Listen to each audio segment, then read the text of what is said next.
안녕하세요. 저는 인제대학교 해운대백병원 이비인후과에서 근무하고 있는 이근익입니다. 오늘 저는 코골이 그리고 수면 무호흡증에 대해서 말씀을 드리고자 하는데요. 아무쪼록 이 시간을 통해서 여러분들의 궁금증이 해결될 수 있기를 바라면서 강의를 시작하고자 합니다. 네, 저희 이비인후과에 내원하시는 환자들 분 중에는 이런 분들이 계십니다. 코골이가 너무 심해서 주변 사람들과 같이 잠을 잘 수가 없다. 결국 지금은 갑방을 쓰고 있고 함께 여행 가기가 너무 두렵다. 혹은 같이 내원하신 보호자분께서 이런 말씀을 하십니다. 환자분이 자는 모습을 보면 너무 불안하다. 숨 막혀 죽을 수도 있겠다는 생각이 들고 이러다가는 큰일 날 것 같아가지고 환자를 데리고 여기로 왔다.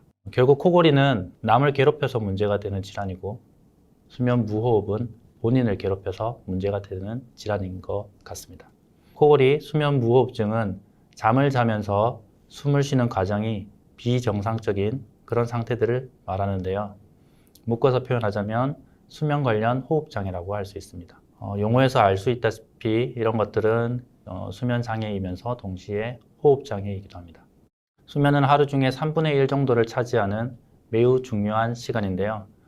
수면 중에 숨을 쉬지 못하는 상황은 결국 수면의 질을 떨어뜨리게 되고 때로는 양도 줄어들게 만들어서 정상적이지 못한 수면 환경이 결국 건강이나 사회 활동을 방해하는 많은 문제점들을 일으킬 수 있습니다. 먼저 수면 무호흡증은 호흡 노력 유무에 따라서 중추성 수면 무호흡증 그리고 폐쇄성 수면 무호흡증으로 나눌 수가 있는데요. 흔히 말하는 수면 무호흡증이라고 하는 것은 폐쇄성 수면 무호흡증을 말하게 되고 따라서 오늘 저도 말씀드릴 수면 무호흡증은 폐쇄성 수면 무호흡증에 한정해서 설명을 드리고자 합니다. 코골이 수면 무호흡증에 대한 이해를 높이기 위해서는 먼저 관련되어 있는 해부학적인 구조를 먼저 말씀드려야 될 것 같습니다. 우리가 기도라고 부르는 이 숨을 쉬는 통로는 이제 코나 입을 통해서 몸속으로 들어온 공기가 인두라는 조직을 거쳐 후두 그리고 기관지로 이어지는 통로를 말하게 되고 이러한 형태를 가지고 있습니다. 여기서 코나 후두 아래의 그런 구조물들은 연골이나 뼈로 둘러싸여져 있는 형태이기 때문에 넓이의 변화가 크게 없는 편입니다. 물론 비강의 경우에는 하비갑기라고 부르는 우리 코살들이 이제 붓거나 빠지면서 크기 변화를 일으킬 수는 있지만 그 정도에는 한계가 있고 코가 막히더라도 입으로 숨을 쉴 수 있기 때문에 어느 정도 보상이 가능합니다. 하지만 인두라고 하는 조직은 비인두, 구인두, 하인두로 나누어져 있는데 이것을 이루는 구조물들은 대부분 근육 그리고 연부 조직, 쉽게 얘기해서 살로 이루어져 있는 구조물들입니다. 단단한 지지대가 없기 때문에 가동성이 크고 경우에 따라서는 쪼그라들어서 막혀버리는 수가 발생할 수 있습니다. 이런 현상을 좀 어려운 말로 표현하면 허탈이라고 하는데요. 이 허탈의 정도가 크게 되면서 숨을 쉬는데 어려움을 겪는 상황이 된다면 코골이나 또는 수면 무호흡 증상으로 나타날 수 있습니다. 정상인의 경우에는 수면 중에 공기의 흐름이 방해를 받지 않는 상태를 가지는데 이런 공기의 통로가 부분적으로 좁아져서 인두 주변의 살들이 떨려서 소리가 나는 경우를 코골이라고 할 수 있겠고 완전히 막혀서 숨을 쉴 수 없는 상황이 되면 우리는 그것을 폐쇄성 수면 무호흡이라고 얘기할 수 있습니다. 이처럼 코골이와 폐쇄성 수면 무호흡은 호흡 기류가 제한되는 상황에서 일어나는 비슷한 양상의 질환이라고 생각하시면 되겠고 제한되는 정도의 차이만 있지 이러한 증상들은 한 환자에서 같은 수면 내에 동반되어 나타나는 경우가 많이 있습니다. 수면 중에 무호흡이 발생을 하게 되면 결국 우리 몸속의 산소 포화도가 떨어지게 되는데요. 이런 간헐적인 저산소증이 일어나게 되면 우리 몸속의 교감신경이 활성화되고 염증 반응을 일으키게 되고 내피세포 기능 이상을 일으키게 돼서 이와 관련된 질환들의 발생률을 높이게 됩니다. 관상동맥질환, 고혈압, 신부전, 부정맥과 같은 심혈관계 질환이라든지 뇌졸중으로 대표되는 뇌혈관계 질환, 당뇨와 같은 내분비 대사 질환 같은 것들이 여기에 해당이 되고요. 이에 더해서 호흡기계 질환이라든지 위장관계 질환, 그리고 비뇨기계 질환들도 같이 동반되어 나타날 수 있다고 보고되어 있습니다. 결국 수면무호흡증 환자는 정상인에 비해서 전체 사망률도 높게 나타나는 경향이 있고, 만약 적절한 치료를 통해서 이런 수면무호흡증을 교정하게 되면 아까 말씀드렸던 이런 질환들도 예방할 수가 있고, 또는 이런 질환들이 이완되었다 하더라도 그 정도를 경감시킬 수 있는 효과를 기대할 수 있습니다. 소아의 경우에는 성인과 다른 문제점들이 나타나기도 하는데요. 수면무호흡증으로 인해서 성장이 저하된다든지, 집중력이 저하되면서 학습의 저하가 일어난다든지, 또는 과잉 행동 등의 이상 행동 형태들로 인해서 문제가 발생되는 경우가 많기 때문에 치료가 꼭 필요하겠습니다. 그럼 얼마나 많은 사람들이 수면 무호흡을 가지고 있을까요? 그 유병률은 조사하는 방법에 따라서 논문마다 차이가 있지만, 일반적으로는 성인의 경우에는 남성이 여성보다 좀 많은 비율을 가지고 있고요. 여성은 남성에 비해서 좀 적은 비율을 가지고 있지만, 폐경 이후에는 그 정도가 증가해서 남성과 비슷한 유병률을 보이고 있습니다. 임신과도 연관성이 있는 것으로 보고되었는데요. 임신을 하게 되면 코골이나 수면무호흡증이 발생하게 되고, 임신 말기로 가면 그 정도가 심해지는 경향을 보이게 됩니다. 남성과 여성 모두 나이가 들면서 유병률도 점점 증가하게 되고, 이것은 나이가 들면 결국 근육의 탄력성이 떨어지기 때문에 상기도 협착이 잘 일어나게 된다고 생각하시면 되겠습니다. 최근에는 비만 인구가 늘면서 이런 코골이나 수면 무호흡증도 이제 발병률도 증가하는 추세를 보이고 있습니다. 대체로 이후에 설명할 수면 다원 검사 수치상에 수면 무호흡증이라고 진단 내릴 수 있는 범주 내에 속하는 환자는 중년 남성에서 25%, 중년 여성에서 10% 정도로 알려져 있고, 이에 더해서 증상들이 같이 동반되는 경우는 남성의 경우는 4%, 여성의 경우에는 2% 정도로 보고되고 있습니다. 소아의 경우에는 1에서 4% 정도의 유병률을 보이고 있고, 남아나 여아가 비슷한 정도의 비율을 보이지만 청소년기가 지나면서 이제 성인과 유사한 패턴을 보이고 있습니다. 좀 전에 말씀드렸다시피 코골이 수면 무호흡증은 결국 기도의 일부가 좁아져서 발생하는 질환입니다. 간단히 정리하자면 인두 조직 자체의 넓이가 좁아지거나, 또는 비강이나 하부 기도의 저항이 커지게 되면 이로 인해서 인두 조직의 허탈도 잘 일어나게 됩니다. 이러한 사항이 잘 일어나는 대표적인 조건이 비만입니다. 살이 찌면 인두 주변부 조직들도 결국 같이 살이 찌게 되죠. 이것 때문에 공기의 통로가 좁아져서 코골이, 수면 무호흡증들이 나타날 수 있게 되고요. 그리고 무호흡증을 잘 일으킬 수 있는 해부학적 이상을 가지고 있는 경우도 있습니다. 코가 막히면 공기가 통과할 때 저항이 커지게 되고, 이로 인해서 인두의 허탈을 유발할 수 있습니다. 또한 편도 아데노이드가 큰 경우에, 이럴 경우에는 인두 공간을 막고 있는 경우가 되겠고, 아래턱이 뒤로 밀려 있거나 혀가 커서 혀뿌리 쪽 뒤쪽 공간이 아주 좁아지는 경우에도 수면 무호흡이 잘 발생할 수 있습니다. 이외에도 갑상선 기능 저하증이나 말단 비대증에 같은 경우에는 상기도 연조직의 부피를 증가시킨다고 되어 있고요. 그리고 호흡 조절에 영향을 끼치기 때문에 수면 무호흡증이 잘 생긴다고 되어 있고, 술이나 약물에 의해서도 이러한 증상들이 악화되는 경우가 종종 발견됩니다. 수면 무호흡증의 증상으로 크게는 야간 증상과 주간 증상으로 나눌 수 있습니다. 수면 시 잘 나타나는 증상은 수면 파트너나 부모님에 의해서 목격되는 코골이나 수면 무호흡증, 이러한 증상들이 대표적인 것이고, 경우에 따라서는 숨이 막히는 증상 때문에 잠에서 잘 깬다든지, 또는 구강호흡의 이유로 인해서 입마름이 좀 심해진다든지, 또는 밤에 화장실을 자주 간다든지 땀을 많이 흘린다든지, 이런 증상들이 나타날 수 있고요. 주간 증상으로는 아침에 일어났을 때 두통이 심해진다든지, 또는 삶의 질이 떨어지기 때문에 주의력이나 기억력이 저하가 되고 임무 수행력들이 떨어지게 돼서 사회생활에 지장을 받는 경우도 많이 있습니다. 때로는 우울이나 불안 등의 그런 기분 변화 같은 기분 장애들도 동반되는 경우가 많이 있습니다. 소아의 경우에는 두통이나 우울, 불안 이런 등의 증상은 덜 호소하는 반면에 흔히 ADHD라고 불리는 주의력 결핍, 과잉 행동 장애와 유사한 모습을 보이거나 또는 성장 장애, 잦은 상기도 감염 등의 증상을 보이기도 합니다. 환자들이 병원에 오시게 되면 다양한 검사들을 통해서 수면 무호흡증들을 평가하게 되는데요.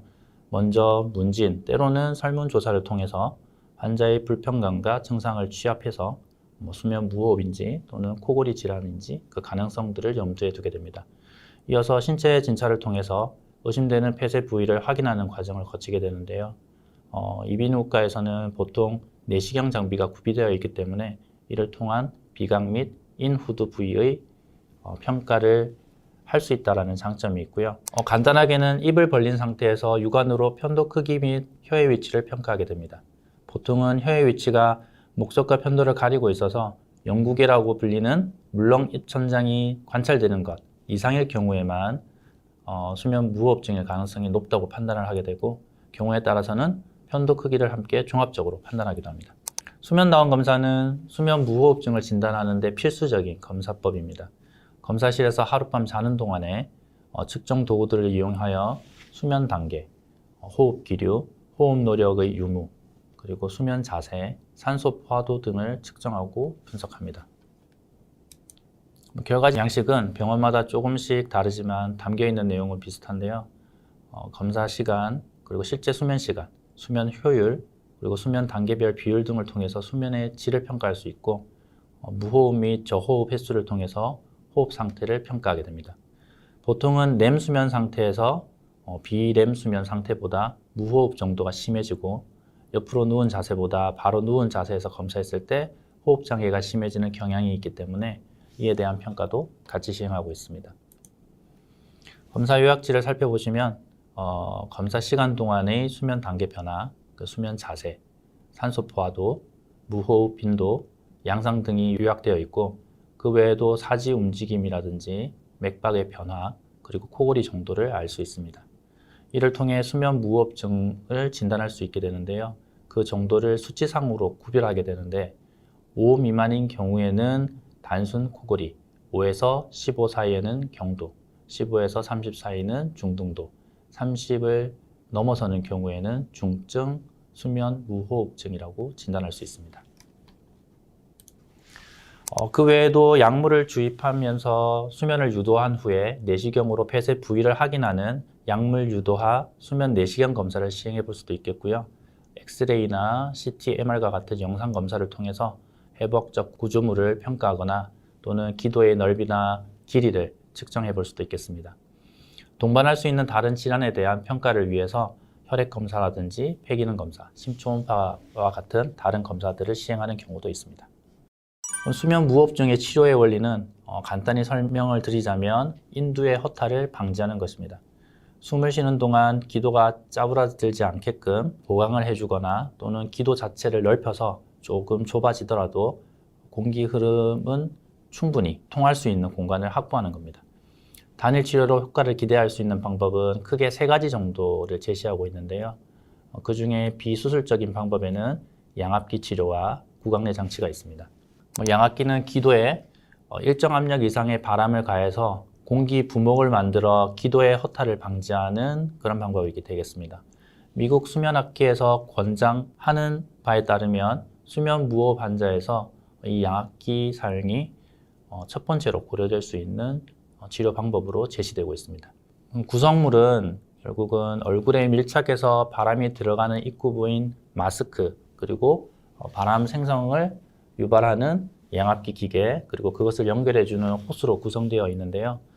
마스크도 현재 다양한 형태의 마스크가 존재하고 있고 양압기도 여러 형태의 모드를 선택을 해서 환자의 상태나 또는 환자의 선호도에 따라서 변화해서 사용해 볼 수 있겠습니다.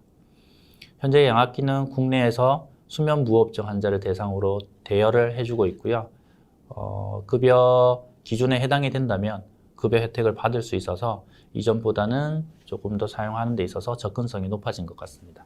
그리고 구강내 장치는 그 치아에 작용하는 마우스피스 형태의 장치로 이 아래턱이나 혀를 전진시켜서 혀 뒤쪽 공간을 넓혀주는 기구입니다. 주로 경도 및 중등도의 수면 무호흡 환자에서 사용이 권장되고 있고 그 효과는 양압기 정도와 비슷하거나 아니면 조금 더 떨어지는 것으로 되어 있습니다. 따라서 구강내 장치는 양압기를 사용했을 때 불편감이 너무 커서 사용하지 못하는 환자분들이거나 또는 처음부터 양압기 외의 치료 방법들을 좀 원하시는 환자분들께 권해드릴 수 있는 치료법이 되겠습니다. 수면 무호흡증을 수술로 치료하는 경우도 있습니다. 주로 수면 시에 좁아지는 기도 부위를 넓히는 방법을 시도하는데요. 앞서 얘기했듯이 수면 중 폐쇄되는 부위는 다양한 위치에서 나타날 수 있기 때문에 이 해당되는 부위에 대한 수술도 매우 다양하게 나타날 수 있습니다. 폐쇄가 가장 잘 일어난다고 알려져 있는 부위는 편도를 포함한 목젖 주변부와 혀풀이 뒤쪽 공간이기 때문에 수술 시에 이 부분들을 포함해서 수술하는 경우가 많이 있고요. 코 수술은 같이 시행하는 경우에는 비중적 망곡증에 대한 교정술 또는 합의각계 비대에 대한 축소술을 같이 시행하는 경우가 많이 있습니다. 코 수술 단독만으로는 수술 효과가 제한적인 것으로 되어 있고요. 코 수술은 객관적인 수치상의 개선 효과보다는 환자의 주관적인 증상 개선에 훨씬 더 큰 영향을 끼치는 것으로 알려져 있습니다. 또한 양압기를 사용할 때 보통 코로 바람이 들어가게 되는데 이제 코가 막혀 있으면 불편감이 굉장히 커지기 때문에 양압기를 지속적으로 사용하는데 좀 방해가 될 수 있습니다. 이런 경우에 코 수술을 시행해서 그 비강내 저항을 줄여주게 되면 양압기를 사용할 때 압력 수치도 낮춰줄 수 있게 되고 그로 인해서 사용의 순응도도 높여주는 효과를 볼 수 있겠습니다. 최근에는 설화신경을 자극하는 기계를 몸속에 삽입하는 수술도 개발되었는데요. 이제 호흡 패턴에 따라 신경 자극을 통해서 기도를 확장하는 그런 수술 방법이 되겠습니다. 아직 국내에는 도입이 되어 있지는 않지만 추후 치료 옵션 중에 하나로 우리가 고려해 볼 수 있겠습니다. 수술의 성공률은 연구자마다 다르게 보고되고 있습니다. 환자에 따라서 수술적 치료만으로는 수면 무호흡증이 완전히 해결되지 않는 경우도 있기 때문에 수술의 성공률이 높을 것으로 예상되는 환자군을 잘 선택해서 시행할 필요가 있겠습니다. 그 외에는 추가적으로 병행 가능한 다른 비수술적 치료 방법들이 소개되고 있습니다. 대표적으로는 수면 위생, 체중 감량, 그리고 구강 인두 운동, 자세 치료, 약물 치료법 등이 있는데요. 수면 위생은 수면의 질에 영향을 미치거나 수면 관련 호흡 장애를 유발할 수 있는 습관을 막는 조치이고 이는 전반적인 수면 장애를 가진 환자에게 유용한 것으로 되어 있습니다. 수면 무호흡증에서는 이런 수면 위생이 좀 이로운가에 대해서는 아직까지는 잘 확립되어 있지는 않지만 수면 위생 자체가 다른 치료에 해를 끼치는 방법은 아니기 때문에 같이 시행해도 좋을 것으로 생각이 됩니다. 수면 위생에는 수면 부족을 피하고 편한 침대에서 수면을 취하고 또한 이제 카페인 음료라든지 술과 같은 음료의 섭취를 조금 피하고 낮에는 좀 활동을 하고 낮잠을 피하는 방법들이 포함되어 있습니다. 약물 치료는 그 자체가 수면 무호흡증을 치료할 수 있는 방법은 아닌데 기존의 치료로 인해서 또는 기존의 치료법을 사용했음에도 이제 주간 졸음이 남아있는 경우에는 이런 증상들을 해결하기 위해서 약물 치료를 추가적으로 시행해 볼 수 있겠고요. 비만인 사람에게서는 체중 감량이 수면 무호흡을 경감시킬 수 있는 아주 중요한 치료 방법입니다. 체중 감량만으로는 수면 무호흡을 완전히 치료하는 것은 드물지만 수면 무호흡 지수를 개선시킬 수 있고 또한 관련된 합병증들을 최소화시킬 수 있습니다. 또 다른 치료 방법으로는 구강 인두 운동이 있는데 이는 혀와 영구개와 그리고 인두 측벽을 포함하는 정적 수축 운동으로 구성됩니다. 하루에 3번 3개월 지속 시에 시행을 하지 않았던 분보다 수면 무호흡과 관련된 주관적인 증상 그리고 수면 무호흡 지수의 개선을 보였다는 연구 결과가 발표된 바가 있습니다. 자세 치료는 수면 중에 바로 누워있는 자세를 피하기 위해 시행되는 치료법인데요. 이는 수면 중에 다른 자세와 비교해서 바로 누워있는 자세가 좀 더 수면 무호흡증을 악화시킬 수 있는 인자이기 때문에 이런 바로 누워있는 자세에서 수면 무호흡 지수가 높은 환자에게서 시행해 볼 수 있는 방법이 되겠습니다. 단순 코골이의 경우에는 반드시 치료가 시행되어야 하는지에 대한 아직 결론은 나 있지 않는 상태이고요. 때문에 이 단순 코골이 치료에 대한 지침이 딱 정해져 있지는 않는 상황입니다. 이 말은 결국 단순 코골이 환자에서는 적극적인 치료보다는 경과 관찰을 하거나 또는 보조적인 치료가 더 적합할 수 있다는 의미로 받아들여질 수 있는데요. 하지만 코골이와 관련된 여러 질환의 발생 가능성과 또한 수면 파트너와의 관계를 종합적으로 판단을 해서 치료를 할지 말지를 결정하는 것이 훨씬 더 바람직하다고 생각되어집니다. 소아의 경우에는 경증 수면 무호흡의 경우에는 3분의 1 정도에서는 저절로 호전되는 경우가 있습니다. 하지만 중등도 이상일 경우에는 여전히 증상이 남아있는 경우가 많기 때문에 치료를 고려를 해야 되는데요. 2세 이상의 소아의 경우에는 그 원인의 대부분이 편도 아데노이드 비대로 인한 것들이 많이 있습니다. 때문에 편도 아데노이드 제거술만으로도 이러한 수면 무호흡의 증상이 좋아지는 경우가 많이 있습니다. 실제 외래 진료 시에 코골이 수면 무호흡증이 의심돼서 내원한 소아를 관찰을 할 때 편도 또는 아데노이드 비대가 관찰이 된다면 추가적인 수면 당원 검사를 통해서 그런 수면 무호흡을 진단하는 과정 없이 바로 수술적인 치료로 해결하는 경우도 많이 있습니다. 수면 무호흡증에 대한 치료는 딱 하나의 치료법이 제시되어 있지 않습니다. 각 치료의 장단점을 파악을 해야 되고 그 환자에 맞는 치료법을 선택을 해야 되고 경우에 따라서는 여러 가지 치료법들을 결합해서 사용해야 합니다. 때문에 전문가의 진료를 통해서 면밀한 검사와 상담이 필요한 질환이라고 할 수 있겠습니다. 오늘은 코골이 및 수면 무호흡증은 어떤 질환인지 또는 어떤 증상을 보이고 진단과 치료는 어떻게 하는지에 대해서 간략히 설명을 드렸습니다. 조금이나마 이 질환에 대한 이해를 높이는데 도움이 되었으면 하는 바람입니다. 긴 시간 경청해 주셔서 감사합니다.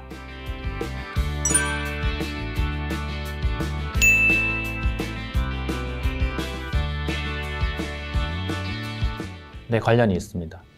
술을 마시게 되면 술이 우리 몸속에 흡수되면서 근육 이완제로 작용을 하게 되는데요. 혀는 근육으로 이루어져 있고요. 이제 아래턱에 붙어 있는 형태이기 때문에 수축을 하게 되면 앞쪽으로 당겨지게 됩니다. 근데 술을 마시게 되면 우리 몸속에 들어와서 근육 이완제로 작용을 하면서 근육이 늘어지게 되고 우리가 바로 누워서 잘 때 혀가 더 많이 떨어지게 돼서 그 뒤쪽 공간을 좁아지게 만듭니다. 그것 때문에 코골이나 수면 무호흡증이 더 심해지는 경향이 많이 있습니다.